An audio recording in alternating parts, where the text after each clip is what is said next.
Добро вечер и добре дојдовте во новата епизода на седмица. Како сте ми? Се надевам добро. Минатата недела не се видовме, всушност одеше реприза на претходната епизода, затоа што колку и да сакав, токму сега, кога е клучен период пред избори да бидам со вас, морав да отсуствувам поради здравствен проблем. И сега не сум баш најдобар, но ова е последна епизода пред гласањето следната недела, така што не смеам да си дозволам да премолчам некои работи што се случуваат, а можат на некој начин да влијаат на иднината на нашата земја. Така што ќе стиснам заби и ќе истераме оваа епизода.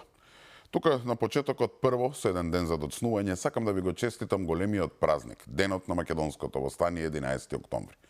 Може би единственото успешно востание во нашата историја, кое дефинитивно ги удри темелите на денешната модерна македонска држава.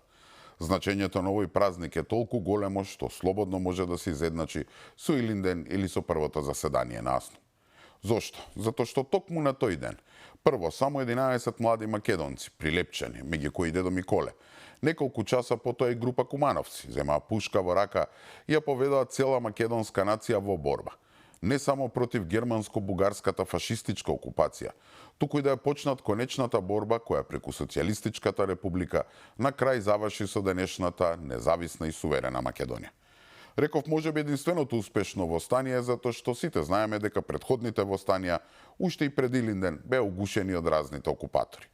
А може би грешам кога велам успешно, затоа што како и Крушевската република, која траела 2 недели, социјалистичката 40-ти години и оваа денешна република Македонија, којато обстојува 30-ти години, е под закана да ја снема.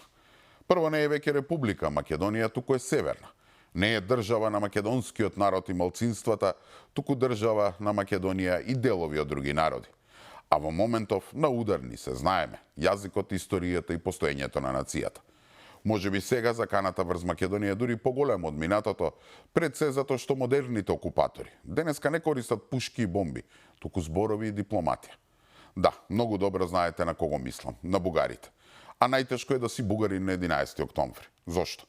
Затоа што според нивната пропаганда треба да веруваш дека бугарите кренале во стание против бугарите, кои всушност биле дојдени тука да ја ослободат оваа територија од бугарите што живееле на ова подрече. И откако победиле и ја ослободиле целата територија и ја исчистиле од некои си невидливи фашисти, одеднаш преку ноќ истите бугари кои го кренале востанието седнале на заседание на АСНУМ и тогаш создале вештачка творевина наречена македонска нација, која ќе се отцепи од својата матична земја Бугарија и ќе се нарече Македонија. Смешно е, нели? Го гледате ли апсурдот на бугарската пропаганда? Иако сите знаеме колку комично и нелогично е сето ова, со години назад, прво СДСМ и ДУИ, а сега нели по фамозниот протокол, тоа може да го очекуваме да го прават и некои земји од Европа. По инсистирањето бугарите да влезат во уставот. Упорно ќе не убедуваат дека тоа е така и дека треба сега да подклекнеме под бугарскиот притисок. Да ги ставиме ни во уставот и да почнеме да ги спроведуваме оние самоубиствени протоколи во кои се фалсификува историјата, се негира јазикот и постоењето на македонската нација. Значи, ова не е битка со оружје на бојни полиња, како тие партизанските или комитските, но е уште една сериозна, важна битка што ние мораме да ја добиеме и така да се осигураме дека никој никогаш да не може да ги користи македонските идентитетски прашања за своји или нечи туги цели. За сега толку на оваа тема, подоцна ќе се навратиме повторно на неа, затоа што сега треба да се зафатиме со работа. Белорускиот конзул Марковски уапсен заедно со уште 7 поранешни директори и вработени во РЕК Битола поради местење тендер од околу 1,7 милиони евра. Според кривичната пријава на финансиска полиција, поранешните директори и раководители во РЕК Битола ги штелувале условите за да може Марковски компани да ги добие парите. Неофицијално кривичните дела се сторени при јавна набавка која ја добила Марковски компани за демонтажа, транспорт и монтажа на опрема од ТЕЦ Осломеј во РЕК Битола. Тие ја донеле опремата до Битола, но според извори од истрагата никогаш не ја монтирале, а притоа се погрижиле се да покријат со соодветна техничка документација. Целата постапка се одвивала кон крајот на 2023 и почеток на 2024 година. Осомничените се товарат за злоупотреба на службената положба и злоупотреба на постапката за јавен повик. При дефинирањето на условите за јавната набавка, тие ги повредиле начелата на сразмерност и конкурентност и овозможиле на една фирма, односно на осомниченото правно лице да се јави како единствен понудувач и да склучи договор за јавната набавка, односно да се стекне со противправна имотна корист од големи размери. Освен собственик на компанијата која го добила спорниот тендер, Борче Марковски е и почесен конзул на Белорусија. Тој за време на претходната власт редовно добиваше тендери за ископ на јаловина во рудниците во рек Битола. Од позиција на тогашна опозиција, ВМРО ДПМН е предупредуваше дека Асаф Есеин, израелскиот гуру за пиар стратегиите на СДСМ, джебовите ги полнел токму од милионските тендери на рек Битола, што со години ги добивал Борче Марковски и неговата Марковски компани. Според Централниот регистар, Марковски компани е основана во 2002 година со седиште во Битола и дејност насочена кон нискоградба и изградба на патишта и ископи. Регистрирана за изградба на патишта и ископи. Какви црни патишта? Значи, омилената фирма на минатата власт, компанијата Марковски, која во период од само 2 години заработила преку државата над 200 милиони евра, сега осомничена дека тендерите кои ги добивала да ти биле наместени. Како да не знаевме.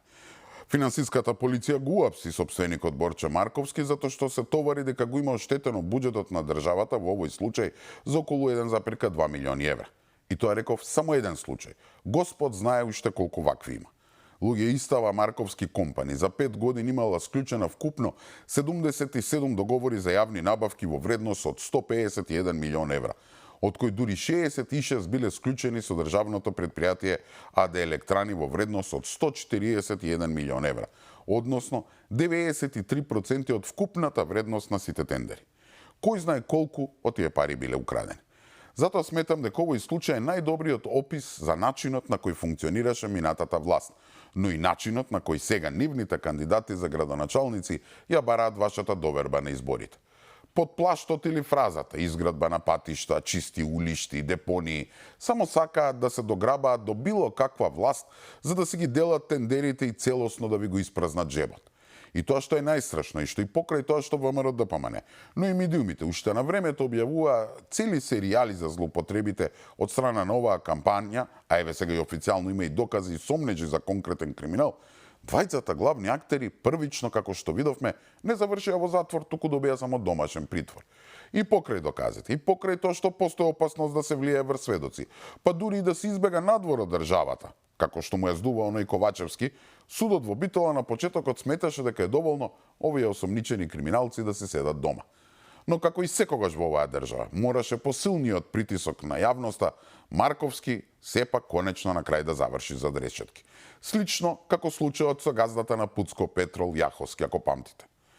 Тоа е тоа судство што уште на времето Заев го отвори како пупка, нели?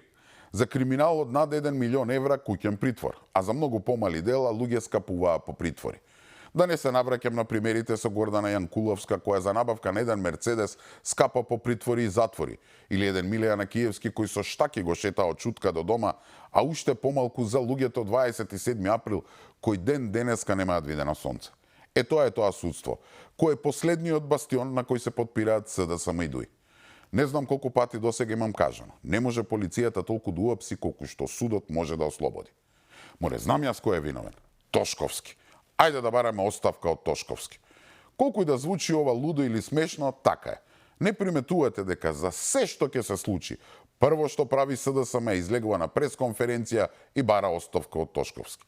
Најлуд пример за тоа е случајот со обидот за убиство на носителот на листата на ДУИ во општина Липково, пулмологот Зекирија Шехини. Среде бел ден, додека Шехини си поминувал со возилото по улица, маскиран напаѓач му приоѓа и испукува неколку куршуми, со што го погодува докторот неколку пати. По пукањето маскираниот напаѓач бега, а Шехини е итно однесен во болница.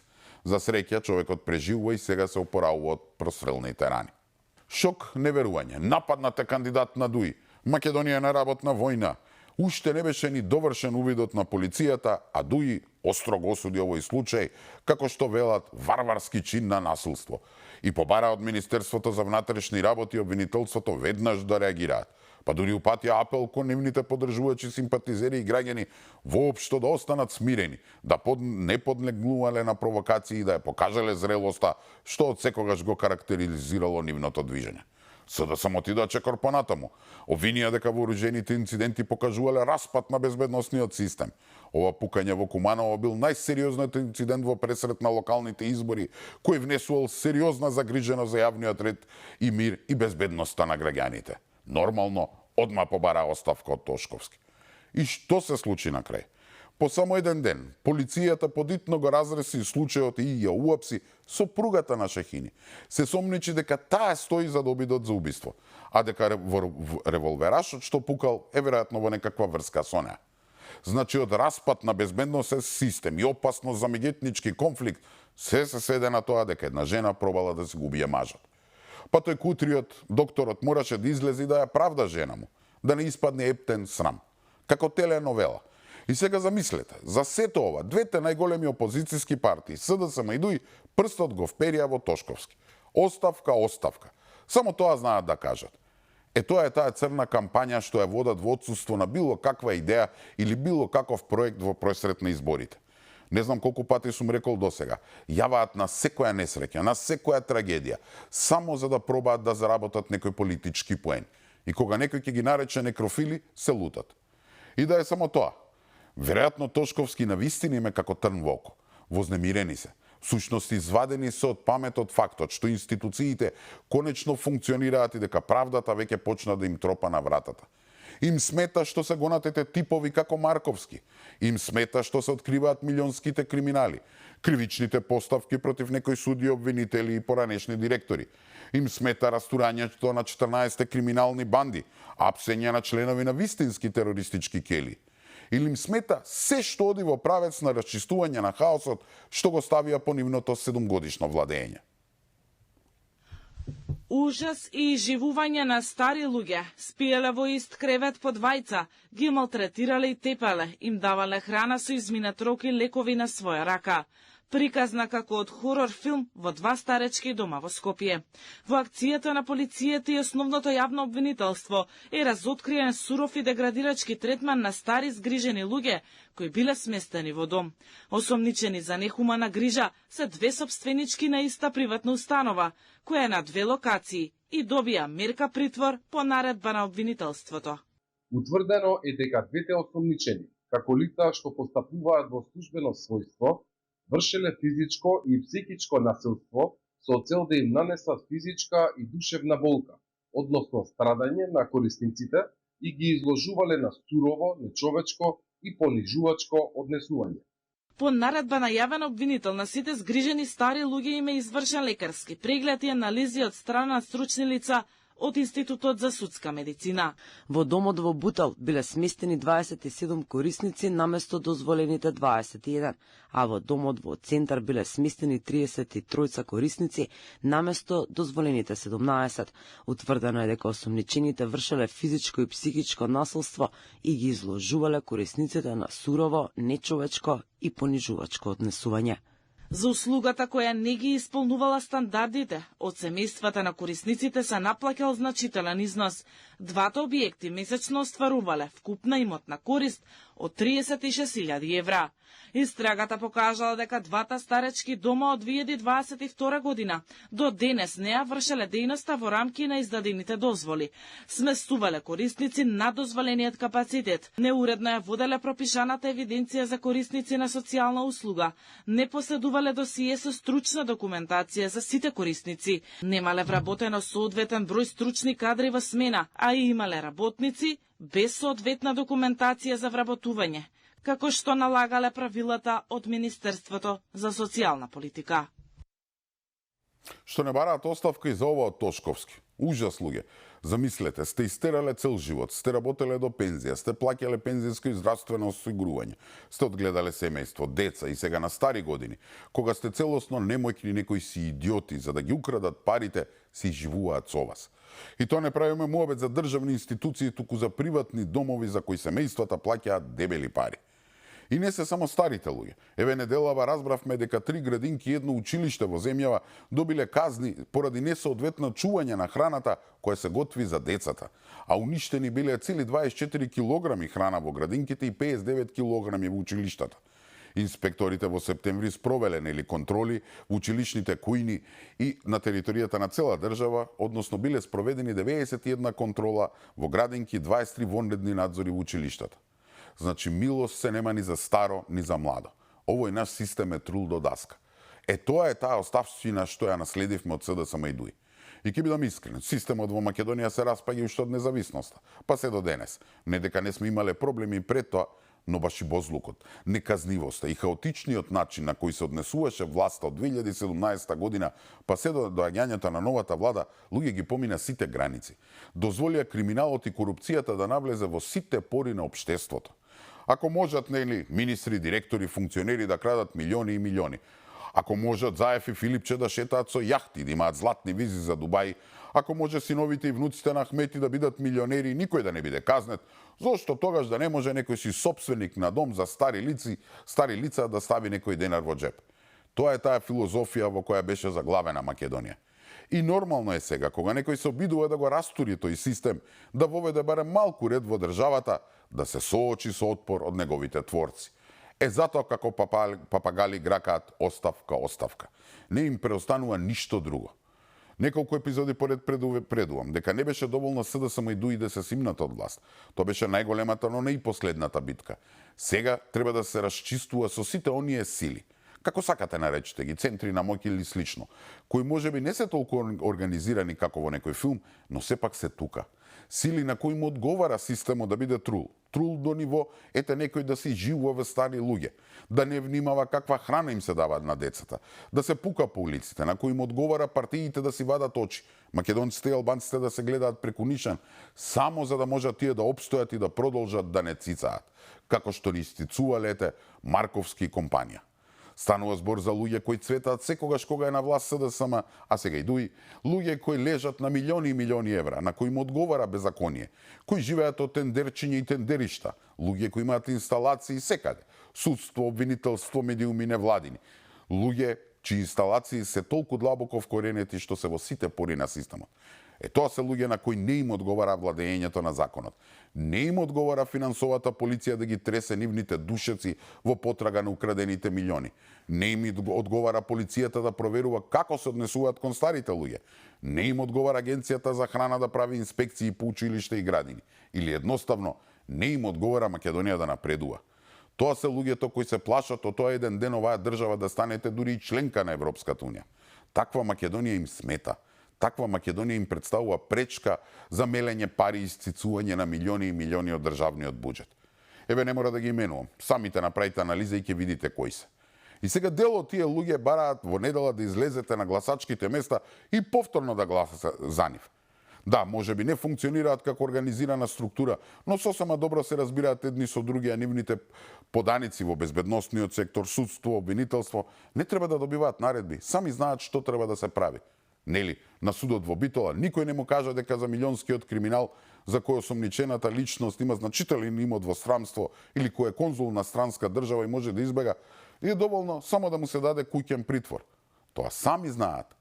Токму овие структури сега се во паника. Токму овие структури грекаат оставка, оставка. Грекаат затоа што им стана јасно дека нема веќе како досега. И затоа сега со сите сили се обидуваат да ги вратат ДУИ и СДСМ на власт. Проблемот е што обично затоа и не имаат поддршка од странство, посебно од САД и ЕУ. Затоа веруваат дека ветуваат секакви отстапки од Македонија, под услов да им се замижи за нивниот криминал, за да на крајот не лежат. Ама сум рекол, во Америка и Европа дуваат различни ветришта. И затоа джабе се нудат како млади невести со некакви се резолуции во кои бараат и ветуваат нови отстапки од Македонија. Демек оваа власт не попушта за Бугарија, помогнете ни нам да се вратиме, па после ќе исполниме се што барате од нас. Не бугари, ако сакате и марсовци ќе ставиме во уставот. Додуше, има и такви како председателката на Европската комисија фон дер Лајен, која случајно во среда, на само 4 дена пред изборите, ќе ни дојде во посета. Да не подсети, предпоставувам, дека мора да ги направиме уставните измени. Да не побаре и резолуцијата на СДСМ да усвоиме, што мислите? Ама реков джабе име, таа приказна не поминува. И затоа сега целосно се подпираат на бастионот што им остана, судството и обвинителството. Во него се крстат. И сосема се согласувам со премиерот кој најави дека по изборите следи целосен ремонт. Време е да ги скршиме ланците на неправдата и конечно да изградиме држава на правда, слобода и држава која што ќе се грижи за секого. Судството мора да биде непристрасно и непокорливо. Судии кои судат според закон, а не според партиски влијанија. Институции кои штитат, а не молчат. Процедури кои враќаат доверба, а не создаваат сомнеш. Правдата не смее да биде привилегија на малкумина, туку право на секој граѓанин, брза, достапна и ефикасна. Слободата не е само збор во Уставот, туку начин на живот, слобода на мислење, слобода на говор, слобода од страф и притисок. СДСМ ја претвори државата во свој приватен имот, партиски, бизнис и мафијашки систем кој ги гуши институциите, ја кочи правдата и го понижува народот. Со години веќе зборувам дека на Македонија е потребен целосен рестарт на системот. Дури буквално имам кажано како. Исто како кога ќе би се закочи компјутерот, од што некој отварал, затварал програми, се заборавил што се прави, се наполнил со разни вируси, на крајот не би преостанува ништо друго освен да го рестартирате цел. Така веројатно и со Македонија. Тоа е единствениот лек што може да не опорави после оние 7 години владење на СДСМ и ДУИ. И тоа не само рестарт на судство и обвинителство, туку на целиот систем, од градинки до домови за стари лица. И нема да биде лесно, верувајте. Тој систем и неговите создавачи ќе се бранат со сите средства. Па погледнете после се што се случува во судството, на кој начин реагира опозицијата. Замислете, после сите овие судско-обвинителски скандали, наместо и Филипче да бара целосен ремонт, тој обвинува дека власта сакала да ги смени судиите само за да постави свој. Таа реторика знаете зашто? Затоа што сака да покаже демек сите се исти. Демек џабе се ветуваат реформи, кога и оваа власт е иста како и они, и дека тоа ќе го направат, пак ќе стават своји суди. Тоа е далеко од вистината. Но еве нека биде така. Што е решението? Да останат овие исти бе? Оние кои очигледно се обични партиски измеќари кои кога дојдоа на функција, наместо да заборават на партиските привилегии и оние кои што ги предложиле, тие го прават токму спротивното. Стануваат уште поверни слуги на тие кои ги поставиле. Мал пример ли е случајот со Марковски или па Јаховски, или дури и пресудите за убиецот на Фросина, дури и Вања. Да имавме судство како што треба, монструмот Палчу што одамна ќе беше зад решетки.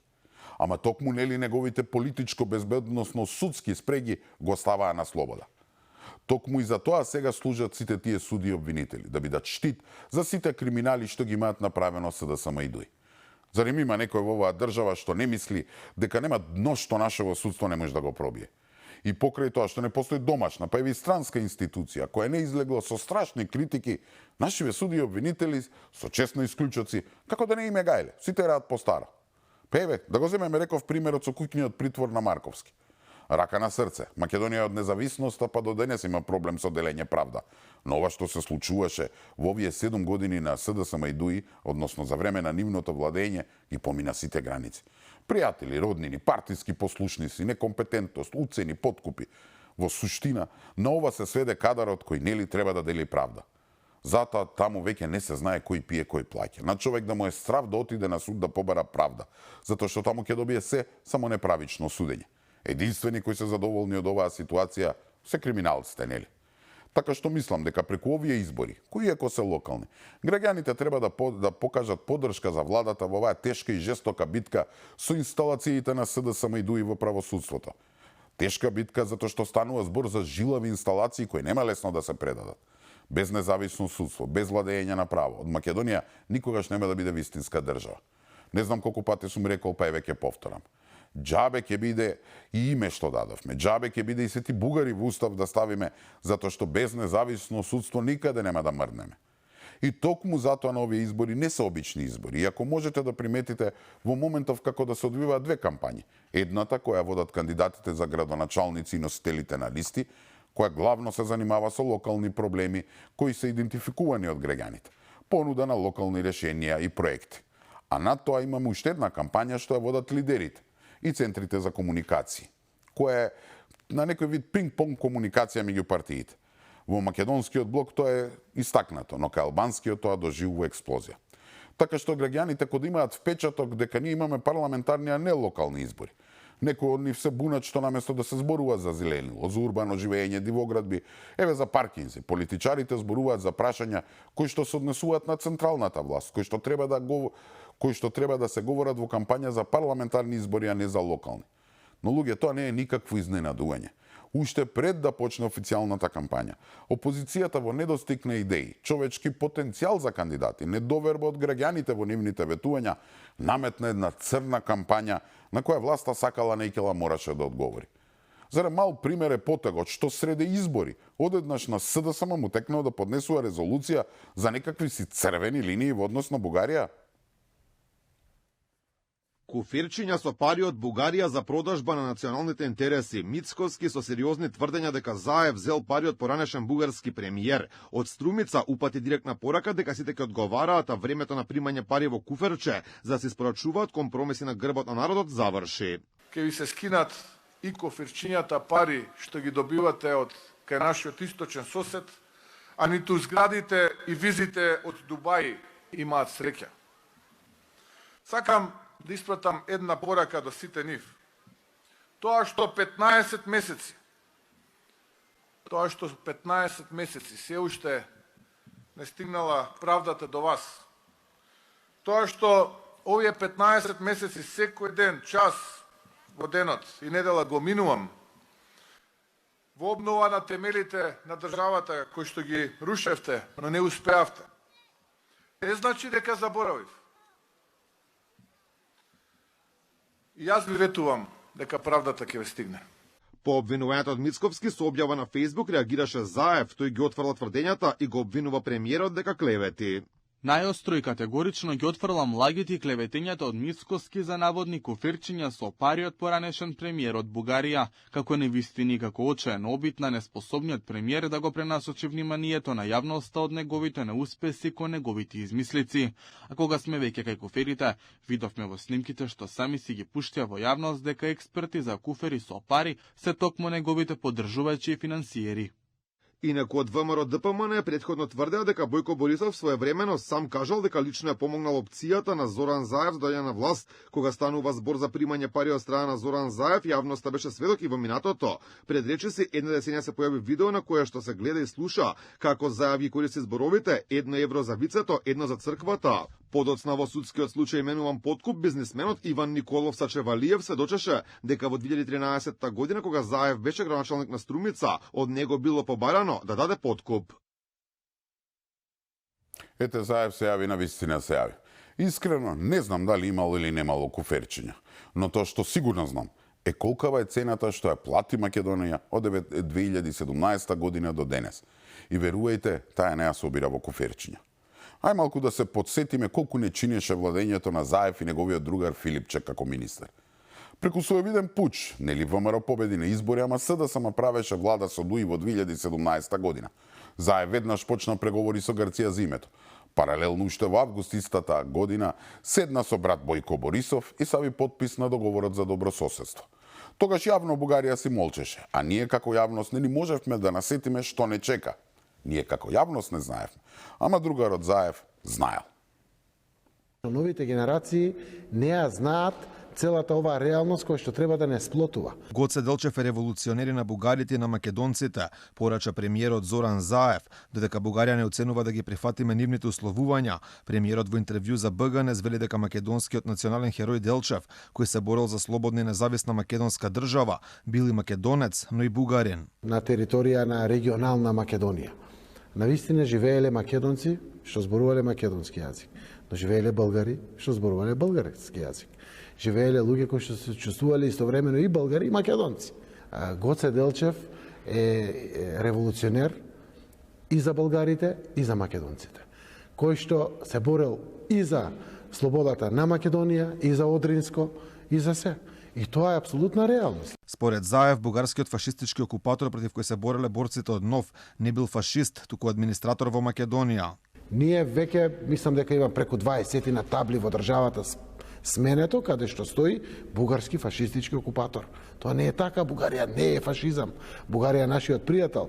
Имало некој пат некоја администрација во тој момент на почетокот. После тоа Бугарија се дига заедно со антифашизмот, се бори за слободата, за демократијата. Македонската историја според Заев е заедничка со Бугарија, потенцирајќи дека она што најмногу не спојува со бугарите е токму јазикот на кој говориме. Ние немаме споделена историја, немаме ни вкрстена историја, имаме заедничка историја. И тоа е заедничка. И таа историја од неа се создале и македонскиот и болгарскиот народ, и македонскиот јазик и болгарскиот народ. Може би нешто превагнува да биде повеќе македонско. Некаде превагнува да биде повеќе бугарско. Ама ако бидеме паметни, ќе го ставиме да биде заедничко. Заев во интервјуто за БГНЕС го правдаше и председателот на Македонија Стево Пендаровски за изјавата дека Бугарија нема излезен од политиките на Тодор Живков. Вели шефот на државата не бил доволно искусен политичар како што е тој и не го мислел тоа што го кажал. Видовте, многу убаво знаел. А знаел токму поради членот 12 од тој договор кој ги предвидува оние протоколи кои се всушност јамката околу вратот на Македонија сега. Чекале прво да го продаде името на грците, па потоа да ни се истопорат бугарите со нивните уцени и вето. Нели дури отпосле разбравме дека Борисов, како што и самиот се пофали, дури бил ја леснувач во преспанската капитулација.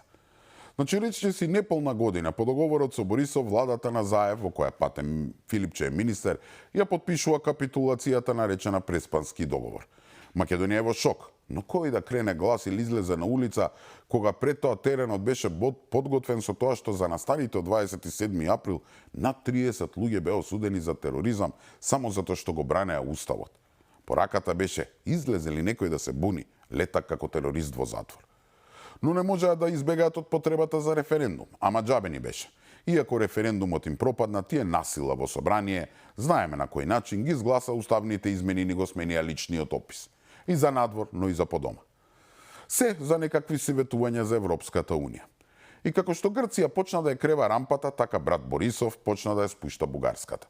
Владата на Заев става подписи на двата протоколи, со кои се откажуваме од Самуел, Свети Кирил и Методи, Гоце Делчев и така натаму. И како да не ја научија лекцијата од пред тоа, се појавува францускиот предлог, со кој спротивно на волјата на македонците ветуваме ставање на бугарите во уставот и прифаќаме бугарските уцени сега да станат дел од преговарачката рамка. За среќа тука изгубија сила. Толку заглавија во криминал и корупција, од кои ни свети Европска Унија не можеше да ги брани и конечно на избори македонскиот народ ги избрка од владата. И сега, година и пол после сето ова, практично истите тие луѓе, предводени од истиот тој Филипче, кој нели преку лето плови на луксузна јахта со другар Заев по Халкидики, бара од вас да гласате за нивните кандидати за градоначалници. И многумина ќе се прашаат, па што и побогу има врска ова со дупките по улиците и чистењето ѓубре? Има. Затоа што СДСМ и ДОИ не ги интересира луѓе локалната власт. Тие не се заинтересирани да ги пополнат дупките, да ги асфалтираат улиците или да го соберат ѓубрето. Нив ги интересира само да добијат некое место повеќе, за да може да тврда дека власта е делегитимирана и дека треба да се оди на предвремени парламентарни избори напролет. Па еве и самиот Османи тоа го признава. Додуше неговата изјава дека сигурно напролет ќе има избори е малку и тешење на сопственото членство дека ете има шанси да се вратат на власт и да продолжат со вработувањата и тендерчињата. И тоа не дека некој мисли дека СДСМ би можел да победи. Туку се крстат во дуи дека ќе може да го повторат сценариото од 2017 година. И повторно исто. Ќе распродадат тоа што малку остана на бугарите, а они ќе си ги задржат милионите и плюс може да соберат уште толку. Така што, како што реков, не знам дали имало куферчиња или не. Ама знам дека Заев и Филипче имаат бизниси во Бугарија и дека нивното враќање на власт може да не чини прескапо. За среќа македонскиот народ, но и албанците ова веќе го знаат. Затоа на овие избори никој воопшто не се поставува прашањето дали ВМРО ќе победи. Туку останува да видиме за колку. И тука мислам дека е време да ја завршиме оваа епизода на седмица. Се надевам дека го задржа вашето внимание. Со Господ напред се гледаме за 2 недели. Нели избори има следната, значи се гледаме за 2 недели. Во исто време, на исто место. Имајте пријатна вечер.